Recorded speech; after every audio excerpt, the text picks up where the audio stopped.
Confession. Look, nobody's ever accused me of being a good dog. I bark at empty air. I eat cat litter.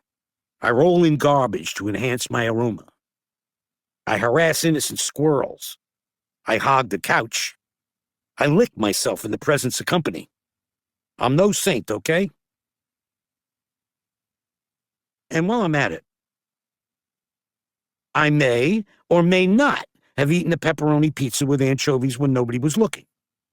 Also, I may or may not have eaten a coconut vanilla birthday cake when nobody was looking. Also, I may or may not have eaten a Thanksgiving turkey, except for the stuffing, way too much rosemary, when nobody was looking. Nobody looking. That seems to be the common thread. As they say on the crime shows, motive and opportunity. Robert. Name's Bob. I'm a mutt of uncertain heritage. Definitely some Chihuahua with a smidgen of Papillon on my father's side. You're probably thinking I'm some wimpy lapdog, the kind you see poking out of an old lady's purse like a hairy keychain. But size ain't everything. It's swagger, attitude. You gotta have the moves.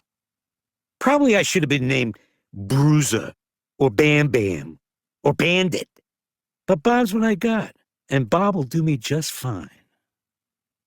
Julia named me, long time ago. She's my girl. She calls me Robert when I get on her nerves. Happens pretty often, to be honest. Numero uno. There's an old saying about us dogs goes like this. It's no coincidence that man's best friend can't talk.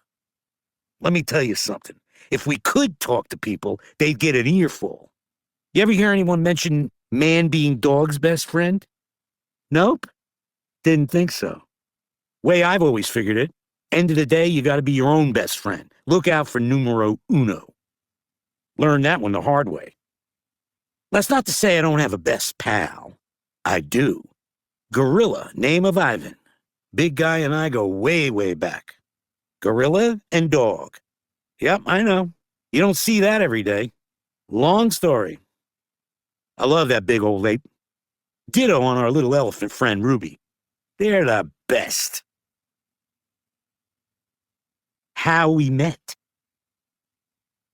The first time I met Ivan, I was a homeless puppy. Desperate, starving, all alone. It was the middle of the night, and I'd slipped into the mall where Ivan lived in a cage. I wandered a bit, grateful for the warmth, confused by the weird assortment of sleeping animals I found there, checking every trash can for anything edible. There was a small hole in a corner of Ivan's enclosure. He was fast asleep, cuddled up with a worn stuffed animal that looked like a weary gorilla. He was snoring, and man, that guy snored like a pro. In his open palm was a chunk of banana, and I still get shivers when I think about this. I ate it right out of his hand. Guy could have squeezed his fingers shut, and I would have popped like a puppy balloon. But he just kept on sleeping. And then, more shivers. I'm either a maniac or the bravest dog on the planet. Probably a little of both. I hopped up onto that big, round, furry tummy of his. That's right. I climbed Mount Ivan. Crazy, I know. I have no idea what I was thinking.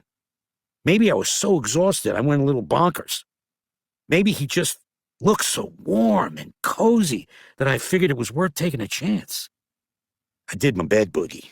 Dogs don't feel right until we do a quick dance before settling. Once I had things just so, I laid down in a little puppy lump and rode the waves on that tummy like a puny boat on a great brown sea. When Ivan opened his eyes the next morning, he didn't seem surprised in the least to find a puppy snoozing on his belly. He refused to move until I woke up. I think he was as glad as I was to have found a new friend. The amazing history of man's best friend. Before long, Me and Ivan were best buddies. We're an unlikely pair, sure. Ivan's calm and serene, a philosopher, an artist. I wish I could be more like that. No one's ever accused me of being level-headed. Hot-headed, sure. And I can't talk pretty like Ivan can. I'm a street dog, after all, and proud of it. Still, we clicked in a way I never had with humans.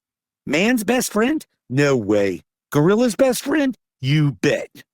Seems to me the first time I ever heard that phrase, man's best friend, was while I was watching TV with Ivan. Back in the day, Ivan had this little television and we watched a lot of stuff together. Old movies, westerns, cartoons, you name it. Poor guy was stuck in a cage. Didn't have a lot else to do except throw meatballs at gaping humans. Anyways, me and Ivan, big fans of the tube. Cat food commercials, pro bowling, Dancing with the Stars. What's not to like? Once we watched a special on the Nature Channel. It was called The Amazing History of Man's Best Friend.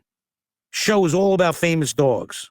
There were rescue dogs and therapy dogs and war dogs and fire dogs and movie dogs and this dogs and that dogs, and between you and me, most of them were just plain overachievers.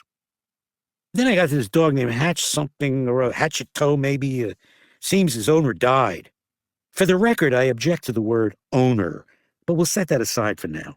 And Hatch something or other sat around for over 9 years in the same spot at the same train station day after day, waiting for him to return.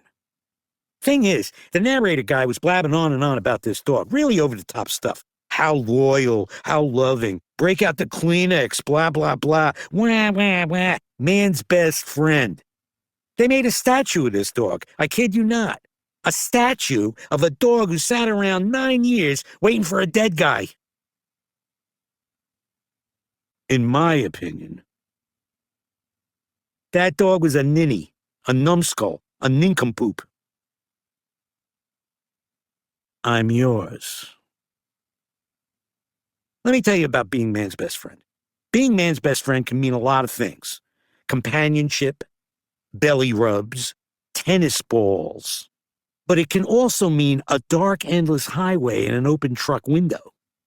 It can mean the smell of the wet wind as hands grab the box you're in with your brothers and sisters, and you go sailing into the unkind night. And still crazy as it sounds, you're thinking, but I'm yours, I'm yours, I'm yours. No one. That's what being man's best friend can get you. A black highway, an empty box, and no one in the world but you.